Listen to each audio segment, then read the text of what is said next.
I met Andy Kaufman back in New York City around 1973, 74 at the Improvisation. He was foreign man, but he started that character, that Latka, what is now known as Latka character, he started that in the bar area, fighting with the owner, Bud Freidman, to put him on stage. And he says, "How do you do?" He says, "My name is Andy Kaufman." I said, "Oh, where are you from, Andy?"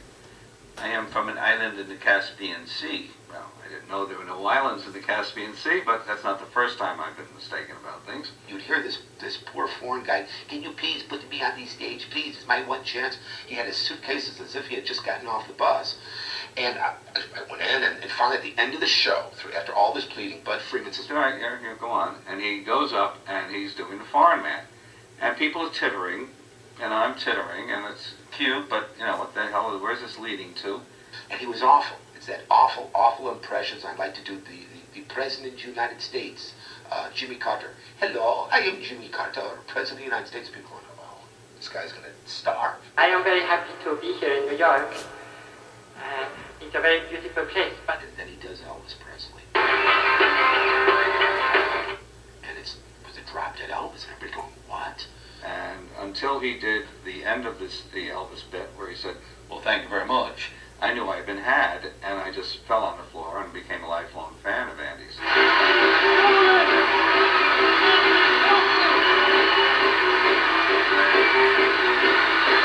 Carnegie Hall was the show for Andy Kaufman. This was it. As a matter of fact, in the new film Man on the Moon, starring Jim Carrey, directed by Milos Forman, everything builds to Carnegie Hall. We stood across the street from it before the show, and he said, "Could you believe this? I'm playing Carnegie Hall." The place was sold out. 2,800 people. It was packed to the rafters. At first, it was nothing more than Andy Kaufman with sunglasses, a bad wig, and a mustache. And that was the first Tony Clifton. But everyone knew it was Andy Kaufman, but he did this character, Tony Clifton, with the Tony Clifton voice. "I like the chickies, I like the chickies, I'm here from Las Vegas," all of that. He'd go on stage and go, "Well, that's Andy Kaufman, we know him." So that's when we started thinking, we got to beat the audience at their own game. And the way to do this would be to totally transform him as Tony Clifton. He worked with Zmuda, and they put on makeup, really prosthetic pieces whereby you could not recognize Andy. Different jowls, different nose, teeth pieces, everything. Gloves he'd wear, padding, lifts in the shoes to give him. You could not tell. There was nothing. You could walk all around him in every angle. You could not tell in any way that was Andy Kaufman. Okay, well, thank you very much. I'm very glad to be out here to open the show for Kaufman at Carnegie Hall. Tony Clifton was a tough guy to deal with. As the producer of the television show, Andy Kaufman Live at Carnegie Hall, I wanted to check the audio for Tony Clifton before the opening of the show. So I'm in the truck outside Carnegie Hall, and Tony doesn't even know that we're checking the audio. And we turn on the mic to see if it works, and we hear Tony Clifton backstage with Bob Zmuda before the show, yelling and screaming at Bob, saying what a jerk Andy Kaufman was. He wasn't getting enough money, the billing wasn't good enough, he hated Andy, he didn't want to go on, and we all looked at each other in the truck and we're thinking, what are we in for tonight? So these creators of Taxi came to see him, and they had written this pilot script. They got an on-the-air series, and there was a role of a foreign guy who was the mechanic by the name of Latka Gravis. So, Andy's foreign man was just fit like a glove. So they wanted him badly. The only reason he took Taxi is that they guaranteed Tony Clifton 4 appearances. Tony Clifton had to have his own dressing room. Tony Clifton had to have his own parking spot with his name on it right next to Andy Kaufman. Louis De Palma was portrayed by Danny DeVito. And this was his ne'er-do-well gambling younger brother, played by Tony Clifton. So he shows up for rehearsal with two women, bimbo-type women, one blonde, one brunette, really sexy. Came in with them on each arm, introduced them. These are my friends. They came to give me some support while I'm doing Taxi. And he goes to his Winnebago. Tony Clifton rented a Winnebago, this big trailer that was bigger than Judd Hirsch's. So he was in there, and he had scotch in there, and he had the women in there. And Andy doesn't touch scotch, he never drank, and he's drinking drinking booze. He's drinking a little too much. Came a little late for rehearsals. He was not very professional. And after a couple of days of rehearsal at Weinberg, I got upset because they weren't getting anything done. And he called me, and he said that Tony Clifton isn't working out. I think we have to fire him. So I said, Ed, you really can't fire him unless you're willing to lose Andy Kaufman. Their deals are tied together. So you need Andy's approval to fire Tony. So he said, well, let's get Andy on the phone. Let's talk to him, because Tony's it's not working out at all. We're going to lose the show. So we get Andy. Andy agrees to the firing of Tony. And then one day, right here on stage at the improvisation, Tony Clifton was like a 3.5-hour makeup job for Andy to get into. He came out, and he wasn't on stage 1 minute when people started going, Andy, Andy, Andy. Well, Tony stormed out of here. Tony Clifton was such a strong character that, well, it was Andy's strongest character, I would say, where Andy certainly totally immersed himself in the character of Tony Clifton.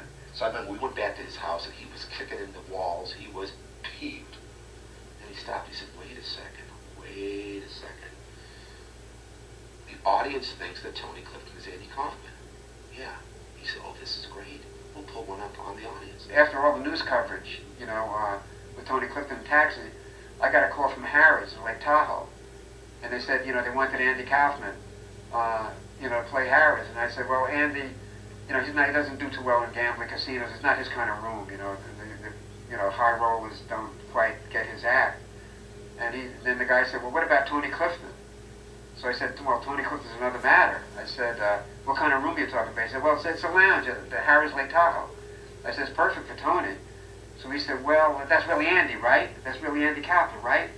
So I said, no, it's not Andy Kaufman, it's Tony Clifton. The guy goes, yeah, I get it, George. It's fine, we'll take him. Thinking he knew. And that's when Andy and Bob pulled the switch. Andy went down there with me to Tahoe, and he would be seen walking around the casino during the day.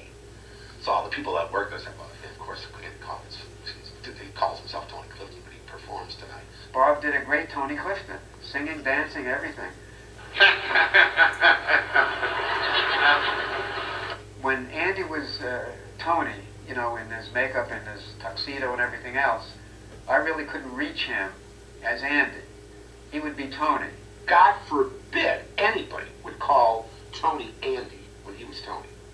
Forget it. I'm not Andy. Andy's trying to be a success on my coattails. Had he lived, Andy Kaufman had on the planning boards, he was going to open Andy Kaufman wrestling palaces in every major city. I don't think that it's possible for a woman to beat a man in wrestling.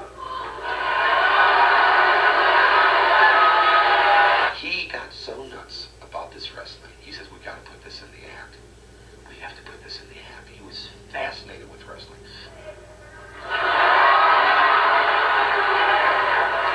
And a strange thing started to happen. Andy, who was really quite the ladies' man, but yet a very shy wallflower kind of guy, when he would wrestle the women, he'd get aroused. And he would be down there on the ground wrestling there. I'd be the referee. Nobody would hear this because the audience would be screaming everything. And he'd be, this is what, if you were down there with me and him and the girl, this back then when Andy was wrestling, this is what you would hear. Oh, baby, you were turning me on, I can't stand it. Oh, you come backstage afterwards, you come backstage afterwards, this is great. No, promise me you'll come. Before he wrestled, he would be in a jock strap. I would take a whole roll of gaffer's tape and I'd wrap him down, crisscross and everything else. Then he'd put these long johns on, and then he'd put a very loose bathing suit on top of that. See, because I knew what was really going on. This had nothing to do with performance. This was totally Andy Kaufman's own sexual gratification. And I was terrified that on live TV, he was going to pitch a tent and we'd be out of there. I would say Andy probably had about 400 wrestling matches out there on the road over the years that we did this wrestling stuff. And I swear to you, he slept with about a third of those women because of this process. We have a wonderful show that I hope you're going to enjoy tonight. We're going to have all kinds of things. Since it was Carnegie Hall,